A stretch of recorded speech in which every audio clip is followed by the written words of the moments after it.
Hey,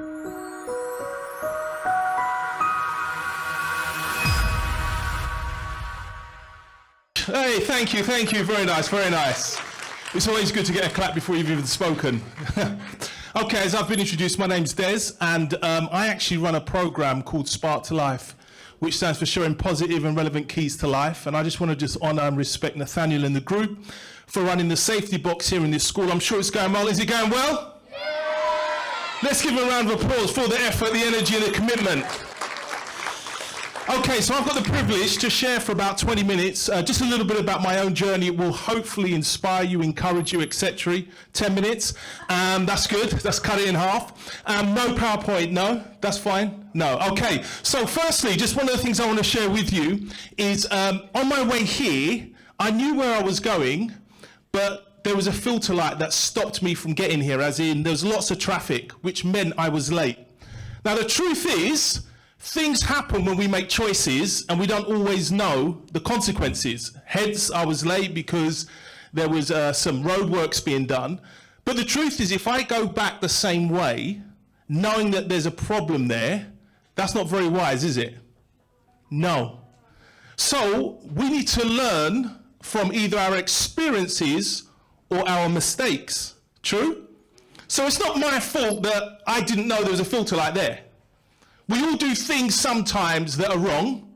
It's a first experience, a first time, and we can say, do you know what? I didn't know, therefore I'm sorry, or I'm going to apologize to Nathaniel for being late, etc.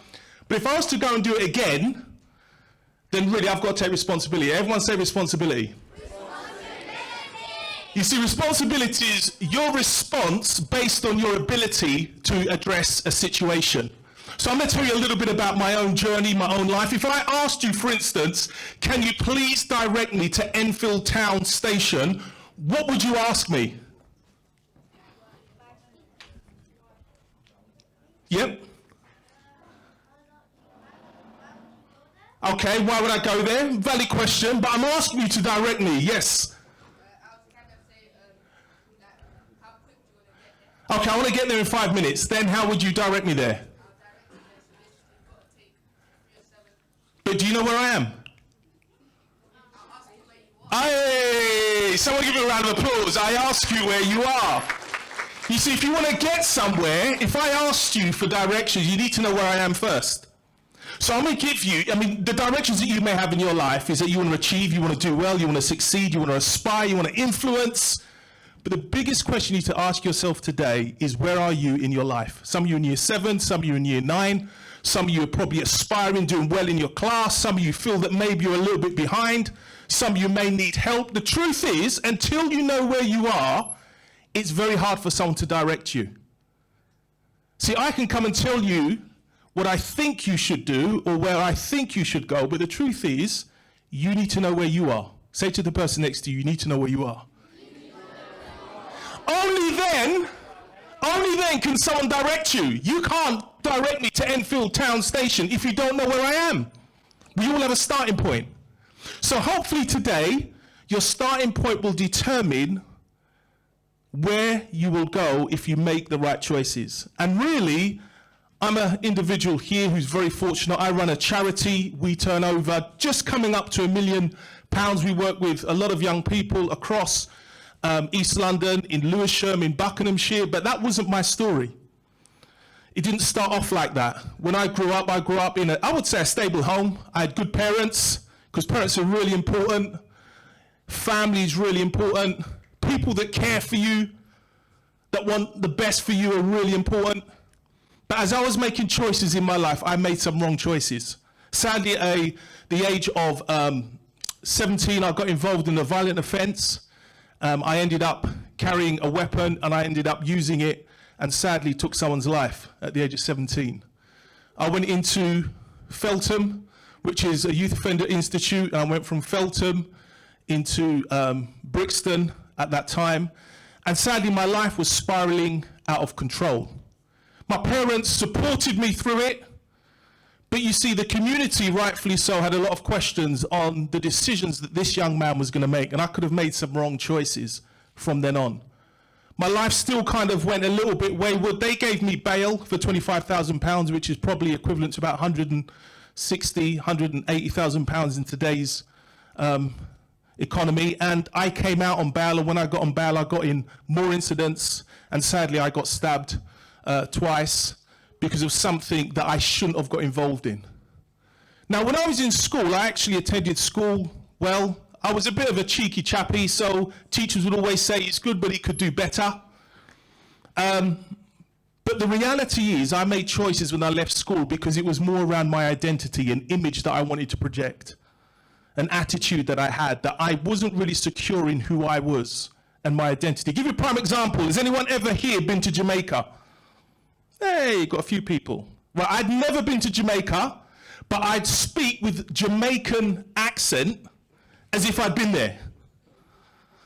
Now, I don't know about you, but that's kind of projecting an image that I'm not really genuine and true to myself.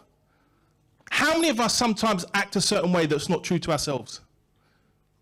I think probably if we was honest, we'll probably all do that. We try and project an image that actually isn't true because we're trying to fit in, we're trying to be accepted, we're trying to be someone we're not. One of the things I've learned through life is being true to yourself. But doing that, sometimes we need to look in the mirror and face some home truths. Now, I was very, very fortunate. Everyone say, he was very fortunate. I went through the criminal justice system. Oh no, sorry, you don't have to pronounce that. Thank you very much, though. That's good. This is a very good school. They listen, they just keep repeating until you tell them otherwise. But just to say, I went through the criminal justice system. I ended up doing 2 years custodial, which is very, very lenient. I haven't got the time to go into it, but I am going to give away one of my books today. And in coming out, I then began to make more positive choices. So much so that I became a minister of religion, which basically means I led a church in East London. And, hey, very nice. Okay, so, yep, I became a minister of religion. I've also become a person-centered therapist. I've done some of my placement back in prison in Pentonville. I've also worked in prisons as a chaplain, which is very unique for someone to go through the criminal justice system, be incarcerated, rightfully so, for an offence that I committed. But then, because of my change, they actually gave me keys to go into the prison and help, because sometimes our experiences, if we use them wisely and we use them well, can help other people. I'm sure there are things you've gone through that your experiences enables you to give someone some good advice. Yeah? Say good advice. Because you see, good advice can help someone make the right decisions so that they don't make the same mistakes you made. And that's really why I'm here. As I said, I'm very fortunate. I've then gone on to lead a successful organisation that works within the criminal justice system that in 2007 won a Youth Justice Award for outstanding contribution in tackling youth crime. And it's because we was working in South London, working with individuals in school, some of which that get caught up in criminal activity, and the influence and the impact that we had made individuals make choices that they knew if they don't change, there's going to be consequences that isn't going to help them or their family. So I want to say to you all here today, as I bring things to a close, I'm very fortunate. When I look at my life, I shouldn't necessarily have had the platform that I've had, but it's how I use it. It's how I use the platform, and my desire and my aspirations and my inspiration is this: if I can help other people make the right choice, then hopefully I'm heading in the right direction. And as I close, is there anyone who would read this book? That person put his hand up first. You see, my eyes are quick. This young man.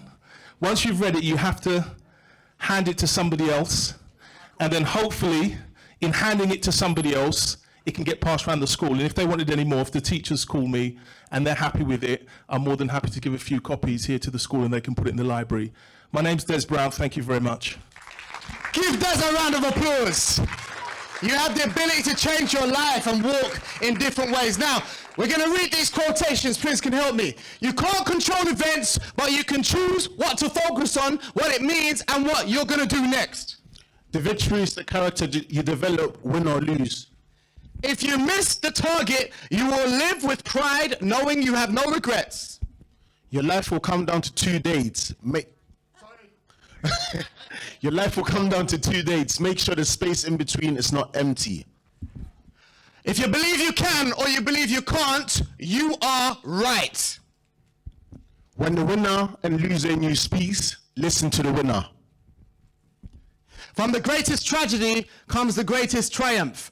And this last statement came from a offender, a prisoner that we were working in 2017. And he did our program, and he said this after the end of the program: "I've been through too much to turn out ordinary."